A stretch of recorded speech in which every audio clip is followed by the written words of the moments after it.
कक्षा 3 के लिए बनाया गया है। हिंदी ज्ञान प्रवाह का 8वां पाठ है फूल कुमारी। फूल कुमारी पाठ का उद्देश्य क्या है ये बच्चों हम सबसे पहले देखते हैं। ये फूल कुमारी कौन होती है? ये फूल कुमारी एक राजकुमारी है और वो हमेशा हंसती रहती है। लेकिन क्या हो जाता है, राजा उस पर एक दिन गुस्सा हो जाता है। तब से वो क्या होने लगी है, उदास होने लगी है। तो जीवन में उदास नहीं रहना चाहिए और हमेशा हंसते रहना चाहिए, हमेशा प्रसन्न रहना चाहिए। ये एक ऐसा भाव है जो जीवन में खुशी व उत्साह का संचार करता है। इस पाठ का उद्देश्य क्या है कि आपको हमेशा हंसता और प्रसन्न रहना चाहिए, जिससे जीवन में खुशियाँ ही खुशियाँ आती है और हर जगह पर उत्साह दिखाई देता है, उत्साह का संचार होता है। तो उदासी जीवन में उदासीनता लाती है। तो जीवन में उदासी क्या लाती है? उदासीनता लाती है और हंसी प्रसन्नता लाती है। तो हमें हमेशा क्या इस पाठ का उद्देश्य क्या है, इस पाठ से हमें क्या प्रेरणा लेनी चाहिए कि हमें हमेशा प्रसन्न रहने की प्रेरणा देता है यह पाठ। तो बच्चों हमेशा हंसते रहना चाहिए, प्रसन्न रहना चाहिए। ये एक राजकुमारी की कहानी है जिसका नाम है फूल कुमारी। बहुत समय पहले की बात है, एक राजा था, उसकी बेटी का नाम था फूल कुमारी। क्या नाम था उस राजकुमारी का? फूल कुमारी।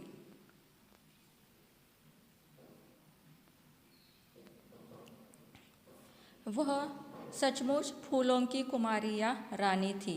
वह हंसती तो उसके मुंह से फूल झड़ते थे।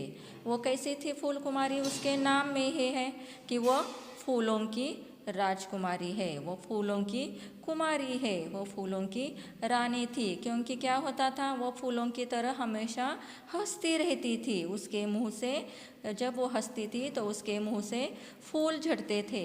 ऐसा लगता था मानो उसकी सुगंध से सारा राजमहल महक उठा है। जब वो ऐसे हंसती थी कि उसे लगता था कि उसकी सुगंध से पूरा राजमहल महक उठा है। वो गाती तो जैसे पवन बहना भूल जाती। कोयल वो गाती तो ऐसा गाती थी कि पवन मतलब हवा बहना भूल जाती थी। इतनी उसकी मधुर सुर था, उसका मधुर आवाज़ थी। कोयल आम के भौरों को छोड़ उसके पास आ जाती। आहे कोयल क्या करती थी? आम के भौरों को छोड़कर उसके पास आ जाती। जंगल में हिरन चरना भूल कर मस्त होकर उसकी स्वर लहरी में खो जाते। उसकी आवाज़ इतनी मधुर थी कि हिरन भी चरना भूल कर उसकी आवाज़ में खो जाते। वो जब हंसती खेलती बागों में पहुंच जाती तो चारों ओर से जैसे बसंत छा जाता। वो कैसे क्या करती थी? हंसती खेलती बागों में जाती थी तो ऐसा लगता था कि चारों ओर से जैसे बसंत छा गया है। राजा और रानी ऐसी राजकुमारी को पाकर धन्य हो जाते हैं। वो अपनी बेटी को प्राण से भी ज़्यादा प्यार करते थे। उस राज्य की सारी खुशहाली फूल कुमारी के कारण ही थे। राजा रावर्ष कारण क्यों खुश थे? वो अपने आप को क्यों इतना चाहते हैं? वो अपने आप को क्यों इतना नसीबवान समझते थे? क्योंकि वो हमेशा उनको हंसने खेलने वाली बेटी मिली थी, राजकुमारी मिल गई थी। देखो बच्चे, आप घर में अगर हंसते खेलते रहते हो, प्रसन्न रहते हो तो आपके माता पिताजी भी खुश होते हैं ना, और वो भी कहते हैं कि मुझे ऐसा बेटा या बेटी मिलकर मैं धन्य हो गया हूँ। तो सारे राज्य की खुशहाली फूल कुमारी के कारण ही थी, क्योंकि वो हर जगह क्या करती थी? हंसती खेलती ही जाती थी। एक दिन राजा राजकार्य में ऐसे उलझे कि सब कुछ भूल गए। एक दिन क्या हो गया? राजा अपने राजकार्य में उलझ गए थे। वो कुछ सोच में डूबे हुए थे। उन्होंने उस समय न खाना खाया न फूल कुमारी से हंसे बोले। वो अपने काम में इतने व्यस्त हो गए कि वो फूल कुमारी से नहीं बोले थे। वो अपने ही काम में उलझ गए थे। राजा अभी गहरी सोच में डूबे ही थे। फूल कुमारी हंसती खेलती वहाँ गई। तब क्या हो जाता है? फूल कुमारी हंसती खेलती वहाँ पर आ जाती है जब राजा अपनी सोच में डूबे थे। राजा को फूल कुमारी का हंसना खेलना अच्छा नहीं लगता, लेकिन फूल कुमारी तो बस अपने ही धुन में थी। तब राजा अपनी सोच में था, तो वो राजा को उसका वो आना और हंसना खेलना अच्छा नहीं लग रहा था। लेकिन राजकुमारी तो अपनी ही धुन में थी, उसने वो देखा भी नहीं कि राजा अपने काम में व्यस्त है। तभी राजा ने झिड़कते हुए कहा, राजा क्या हो गया, गुस्सा हो गया और गुस्से से उन्होंने फूल कुमारी को कहा, फूल कुमारी क्या हमेशा हंसना खेलना लगा रहता है, कुछ कभी देखा भी करो। तो क्या वो राजा गुस्से से फूल कुमारी को क्या कहते हैं कि हमेशा क्या हंसती खेलती रहती हो, कभी तो कुछ देखा करो कि मैं काम में व्यस्त हूँ। यही बात राजकुमारी को, फूल कुमारी के मन को चुभ जाती है, उसके होठों से हंसी गायब हो जाती है, वो उदास होकर चली जाती है। तो वो क्या हो जाती है, राजा को जो गुस्से से बात उसे कहते हैं उसे बहुत बुरा लगता है और वो उदास होकर वहाँ से चली जाती है। अब न वो किसी से बोलती थी, न हंसती थी, न गाती थी। उसने बोलना हंसना गाना सब कुछ छोड़ दिया था। राजा ने बात कह तो दी थी, लेकिन बाद में बहुत पछताए। बाद में राजा को बहुत पश्चाताप होने लगता है कि उन्होंने फूल कुमारी को उदास कर दिया। फूल कुमारी की उदासी देखकर वह व्याकुल हो उठे। इधर रानी भी परेशान हो गई। देखते देखते फूल कुमारी मुरझा गई। देखते देखते उन्होंने देखा, दोनों भी परेशान होने लगे कि फूल कुमारी अब मुरझा गई है। उन्होंने अनेक प्रयत्न किए, लेकिन सब बेकार हो गए। फूल कुमारी उदास, तो फूल कैसे किसके लिए खिले, पवन किसके लिए सुगंध इधर उधर फिरे, कोयल किसके लिए कुहे के। उसकी वजह से क्या हो गया, फूलों ने खिलना छोड़ दिया, पवन ने ये बहना छोड़ दिया, कोयल ने गाना भी छोड़ दिया, जंगल में मृगों ने कुलोचे बनना छोड़ दिया। जैसे हिरन, मृगोचे मतलब हिरनों ने भी कुलोचों भरना छोड़ दिया। सुबह शाम चिड़ियों ने चहचहाना बंद कर दिया। उसकी वजह से पूरा का पूरा वातावरण इससे क्या हो जाता है, उदास हो जाता है। बागों में बसंत ने जैसे आना ही छोड़ दिया, दिन उगता और यूं ही चला जाता उदास। कहीं कोई जोश नहीं, उत्साह नहीं, सारी उसकी उदासी की वजह सभी और उदासी छा जाती है। धीरे धीरे सारे नगर भर की खुशियाँ जैसे फूल कुमारी की उदासी में डूब जाती है। पूरा का पूरा नगर उदास हो जाता है। राजा ने राज्य में ढिंढोरा पिटवाया कि जो भी फूल कुमारी को हंसा देगा उसे आधा राज्य दिया जाएगा और फूल कुमारी का विवाह भी उसके साथ कर दिया जाएगा। राजा क्या कहता है, राज्य में राजा रानी प्रयत्न करते हैं, फिर भी फूल कुमारी नहीं हंसती है। तो राजा क्या ढिंडोरा पिटवा देता है कि अगर कोई फूल कुमारी को हंसा देता है तो उसे आधा राज्य दिया जाएगा, उसके साथ उसका विवाह भी कर दिया जाएगा। राजा की घोषणा के साथ ही सारे राज्य में हलचल मच गई। देश देश के युवक फूल रानी से विवाह करने का अरमान सजाए राजधानी आने लगे। राजा का दरबार नए नए लोगों से, नए नए करतूतों से सजने संवरने लगा। तो राजा ने जब ऐसी घोषणा की तो देश विदेश के बाहर के भी राजकुमार आने लगे और वो क्या करने लगे, नए नए करतूतों से सजने संवारने लगे। वो लोग आकर राजकुमारी को हंसाने की कोशिश करने लगे। पहले कौन आया, पहले एक मदारी आया। मदारी किसे कहते हैं बच्चों, जो बंदर का खेल दिखाता है उसे मदारी कहते हैं। बंदर बंदरिया का खेल शुरू हो गया। बंदर कभी रूठ जाता तो बंदरिया मनाने जाती, बंदरिया कभी रूठ जाती तो बंदर मनाने जाता। न मानने पर बंदर दूसरी बंदरिया लाने की धमकी देता तो बंदरिया सारा गुस्सा भूल बंदर के पैर पकड़ लेती। तो यहाँ पर क्या दिखाई देता है, मदारी क्या कौन सा खेल दिखाता है, बंदरिया का खेल दिखाता है। फिर भी सारे लोग खूब हंसे, राजा रानी भी हंसे, पर फूल कुमारी के चेहरे पर हंसी की रेखा भी न उभरी, वो और भी उदास हो गई। सभी ने क्या हो गया, ये बंदरिया का खेल देखकर सभी हंसने लगे, लेकिन फूल कुमारी हंसी क्या, बिल्कुल भी नहीं। फूल कुमारी उदास की उदास ही रह गई। फिर एक स्वांग करने वाला आया। कभी वो पागल बन जाता, कभी भिखारी बन जाता, कभी मंत्री तो कभी राजा, कभी राजकुमारी की बोली में बोलता तो कभी छोटे से बालक की तोतली जुबान में। स्वांग करने वाला ने अनेक करतब दिखाए, फिर कौन आ जाता है, एक स्वांग करने वाला आ जाता है और वो अलग अलग के प्रकार का नाटक करता है। कभी वो क्या बनता है, पागल बनता है, कभी भिखारी बनता है, कभी मंत्री बनता है, कभी बच्चा बनता है, कभी राजा बनता है। वो अलग अलग तरह के करतब दिखाता है। सब लोग खूब हंसे पर फूल कुमारी न हंसी। राजा रानी उदास हो गए, लेकिन फूल कुमारी हंसी क्या बच्चों, नहीं हंसी। राजा रानी फिर उदास हो गए। एक मोटा सेठ आया, सिर पर 2.5 मन की पगड़ बांधे। फिर कौन आ जाता है, एक मोटा सेठ आ जाता है और उसने अपने सिर पर कितने मन की पगड़ी बांधी होती है, 2.5 मन की। पीछे पीछे 52 गज का लहंगा पहने सेठानी आ जाती है। वो जो पहनती है घाघरा, वो कितने गज का होता है, 52 गज का होता है और उसके पीछे सेठानी आ जाती है। दोनों में अनेक बातें हुई, कभी प्रेम, कभी प्यार की, कभी घरेलू झगड़ों की। झगड़ों में सेठ की पगड़ खुल गई, सेठानी गच्छ से फिसल गई। सेठ पगड़ संभालता रहा और सेठानी उठाने की कोशिश में बार बार फिसलती रही और वो उसे अलग अलग नाटक करके, अलग अलग कारनामे दिखाकर हंसाने की दोनों कोशिश करते रहते। फिर भी क्या हो गया, सब लोग हंस पड़े, राजा रानी भी हंसे पर फूल कुमारी न हंसी। बहुत लोग आए, सब ने अनेक करतब दिखाए, सब हंसे पर फूल कुमारी की उदासी न टूटी। अब तो राजा रानी निराश हो गए। ये तो सब आ गए, फूल कुमारी को हंसाने की कोशिश करने लगे, फिर भी फूल कुमारी नहीं हंसी। एक दिन क्या हो जाता है, एक राजकुमार आ जाता है, सिर पर मोटी पगड़, मोटा पेट, हाथ में थोड़ा सा छोटा सा डंडा, एक मरियल सी घोड़ी पर सवार होकर कौन आ जाता है, एक राजकुमार आ जाता है। उसने अपना पूरा का पूरा हुलिया बदल लिया था। भरे दरबार में जैसे ही घोड़ी से उतरने लगा, पाँव फिसला, धड़ाम से पेट के बल गिरा।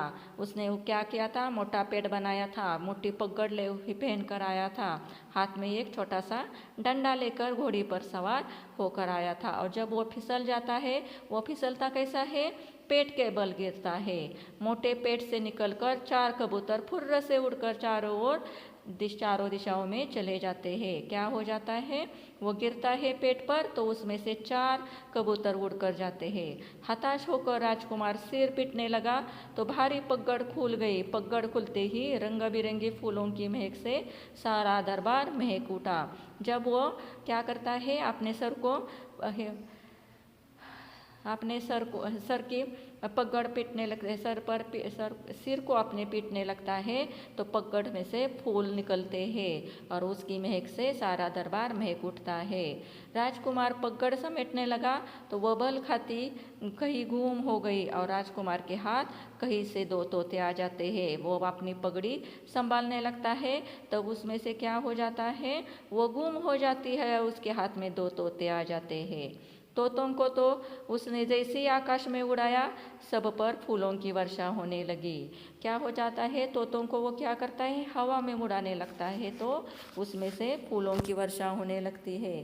ताजे गुलाब और चमेली के फूल हर तरफ बिखर जाते हैं। फिर राजकुमार ने डंडे को बांसुरी की तरह होठों पर लगाया, चारों ओर मादक संगीत गूंजा। फिर उसने क्या किया, जो उसके हाथ में डंडा था उसको बांसुरी की तरह बजाया तो चारों ओर क्या होने लगा, संगीत गूंजने लगा। राजकुमार उछलकर जैसे ही मरियल घोड़ी पर बैठने लगा, घोड़ी उछलते कूदते बंदर में बदल गई। जब राजा उस मरियल घोड़ी पर बैठने लगा तो क्या हो गई, वो घोड़ी बंदर में बदल गई और राजकुमार फिर से धम्म से नीचे गिर पड़ा। राजकुमार की यह हालत देखकर, उसकी बेबसी देखकर फूल कुमारी खिलखिलाकर हंस पड़ी। जब उसने फूल कुमारी ने देखा कि राजकुमार की तरफ बेबसी तो वो खिलखिलाकर हंस पड़ी। उसके हंसते ही उदासी के सारे बादल छट गए। जब वो हंसने लगी तो जो चारों तरफ उदासी थी वह उदासी बदल गई, उसके उदासी के बादल छट गए, मतलब उदासी बदल गई। उदासी में प्रसन्नता छा गई हर तरफ। हवा चली और सारा वातावरण हंसी खुशी में बदल गया। उदासी के कारण पूरा का पूरा वातावरण उदासीनता में बदल गया था, लेकिन उसके हंसने से पूरा का पूरा वातावरण हंसी खुशी में बदल गया। फूल कुमारी हंसी तो सारे राज्य में खुशियाँ लौट आई। फूल कुमारी के हंसने से क्या हो गया, सारे राज्य में खुशियाँ लौट आई। शुभ मुहूर्त देखकर राजा ने धूमधाम से फूल कुमारी का विवाह राजकुमार के साथ कर दिया और उसे आधा राज्य दे दिया। तो राजा क्या करता है, शुभ मुहूर्त देकर उसकी राजकुमार की शादी फूल कुमार से कर देता है और उसे अपना आधा राज्य दे देता है। यहाँ पर बच्चों जो वाक्य शब्दार्थ दिए गए हैं वो शब्दार्थ आपको आपके नोटबुक में लिखने हैं। जो प्रश्न के उत्तर यहाँ पर जो प्रश्न पूछे गए हैं उसके उत्तर भी जवाब भी मैंने आपको दिए हैं नीचे। यहाँ पर निम्नलिखित वाक्यों को उच्च शब्दों की सहायता से पूर्ण कीजिए। राजा और रानी ऐसी राजकुमारी पाकर धन्य हो गए। राजकुमारी और धन्य। राज्य की खुशहाली फूल कुमारी के कारण ही थी। राजा रानी एकदम निराश हो गए। फूल कुमारी हंसी तो सारे राज्य की खुशियाँ लौट आई। राजकुमार को आधा राज्य दे दिया गया। निम्नलिखित शब्दों के अर्थों को समझकर एक एक ऐसे वाक्य बनाइए जिससे उनके अर्थ स्पष्ट हो जाए। कुल, यहाँ पर देखो शब्द दिए गए हैं, उनके अलग अलग अर्थ समझाकर उसके वाक्य बनाने हैं। तो यहाँ पर कौन सा शब्द है, कुल। कुल, एक कुल का अर्थ होता है वंश, दूसरे कुल का अर्थ होता है किनारा। तो वंश के लिए कौन सा वाक्य है, राम ने हमारे कुल का नाम रोशन किया, मतलब हमारे वंश का नाम रोशन किया। और दूसरे कुल का अर्थ होता है किनारा, वह नदी का कुल है, मतलब किनारा है। तीर शब्द के दो अर्थ होते हैं, एक बाण, दूसरा किनारा। राम ने चलाया हुआ तीर बहुत तेज होता है। दूसरे तीर का अर्थ होता है, मतलब यहाँ पर जो राम ने तीर चलाया होता है उसका अर्थ बाण होता है। और दूसरा अर्थ है किनारा, वह समुद्र का तीर है, मतलब वह समुद्र का किनारा है। हार का एक अर्थ होता है पराजय, दूसरा होता है माला। राघव अपनी हार सह नहीं सकता था, मतलब वो बर्दाश्त नहीं कर सकता था। हार मतलब पराजय। और दूसरे हार का अर्थ होता है माला। रानी ने फूलों का हार बनाया। एक लास्ट का शब्द दिया गया है स्त्री। स्त्री का अर्थ होता है प्रेस करना और दूसरी स्त्री का अर्थ होता है औरत। शाम ने कपड़ों को इस्त्री की, प्रेस किया मतलब। और स्त्री का यहाँ पर औरत होता है। सीता एक शालीन स्त्री है, शालीन औरत है। यहाँ पर कुछ शब्द दिए गए हैं, आपको उसके पर्यायवाची शब्द लिखने हैं। हवा के लिए दो शब्द है, समीर। राजा के लिए नरेश, नृप। बंदर के लिए वानर, कपि। बादल के लिए मेघ, पर्जन्य। पक्षी के लिए खग, विहग। बाग के लिए बगीचा, वाटिका। घोड़ा के लिए अश्व, तुरंग। बेटी के लिए सुता, पुत्री। यहाँ पर संज्ञा के शब्दों को, निम्नलिखित संज्ञा शब्दों को उनके भेद के अनुसार सही स्थान पर लिखना है। जातिवाचक में राजा और फूल आ जाता है। भाववाचक में खुशहाली और उदास आ जाता है। व्यक्तिवाचक में फूल कुमारी, वसंत, आकाश और कोमल आ जाते हैं। यहाँ पर आपको दिए गए निर्देशानुसार वचन बदलकर लिखना है। राज्य में खुशी लौट आई, तो बहुवचन उसका कैसे करना है, राज्य में खुशियाँ लौट आई। दूसरा है चिड़िया ने चहचहाना छोड़ दिया, उसका बहुवचन कैसे आना चाहिए। यहाँ पर चिड़िया एक है तो उसका बहुवचन क्या आएगा, चिड़िया। चंद्र बिंदु आनी चाहिए, अनुनासिक आना चाहिए या के ऊपर। चिड़िया ने चहचहाना छोड़ दिया। अनेक कुमारों ने राजकुमारी को हंसाने का प्रयास किया, उसका एक वचन क्या आएगा, एक राजकुमार ने राजकुमारी को हंसाने का प्रयास किया। इसका जंगल में जानवरों की आवाज़ गूंज रही थी, एक वचन करना है। जंगल में जानवर की आवाज़ गूंज रही थी, यहाँ पर जानवर बहुवचन है तो उसका एक वचन जानवर आ जाएगा। उसके जो लिखित प्रश्न है उसके उत्तर यहाँ पर दिए गए हैं। फूल कुमारी की उदासी का क्या कारण था। राजा जब गहरी सोच में डूबे थे तब फूल कुमारी हंसती खेलती वहाँ आ जाती है और राजा को उसका हंसना खेलना अच्छा नहीं लगता है। राजा उस पर गुस्सा होते ही कहते हैं कि क्या हमेशा तुम्हारा हंसना खेलना लगा रहता है, कभी कुछ देखा भी करो। इस पर फूल कुमारी उदास हो जाती है। फूल कुमारी के उदास होने पर क्या हो जाता है? फूल कुमारी के उदास होने पर वो किसी से बोलती थी, न हंसती थी, न वो गाती थी। उसकी उदासी देखकर राजा रानी व्याकुल हो गए। सारे नगर भर खुशियाँ गायब हो गई। फूल कुमारी को हंसाने के लिए क्या क्या प्रयास किए गए? राजा ने राज्य भर में ढिंढोरा पिटवाया कि जो भी फूल कुमारी को हंसा देगा उसे आधा राज्य दिया जाएगा और फूल कुमारी का विवाह उसके साथ कर दिया जाएगा। पहले मदारी को बुलाया जाता है, फिर सैंग को स्वांग करने वाला आता है, अंत में राजकुमार आता है। उसकी कलाकारी देखकर फूल कुमारी हंसने लगती है। राजकुमार ने फूल कुमारी को किस प्रकार हंसाया? राजकुमार सिर पर मोटी पगड़, मोटा पेट, हाथ में छोटा सा डंडा, एक मरियल सी घोड़ी पर सवार आ जाता है। वह तरह तरह के खेल दिखाता है। अंत में राजकुमार की बेबसी देखकर फूल कुमारी खिलखिला कर हंस पड़ती है। यहाँ पर बच्चों ये फूल कुमारी पाठ खत्म हो जाता है। इसके आधार पर जो भी क्वेश्चन आंसर्स दिए गए हैं वो आपको नोटबुक में लिखने हैं। अगर आपको कोई डाउट है तो पूछ सकते हैं। Thank you.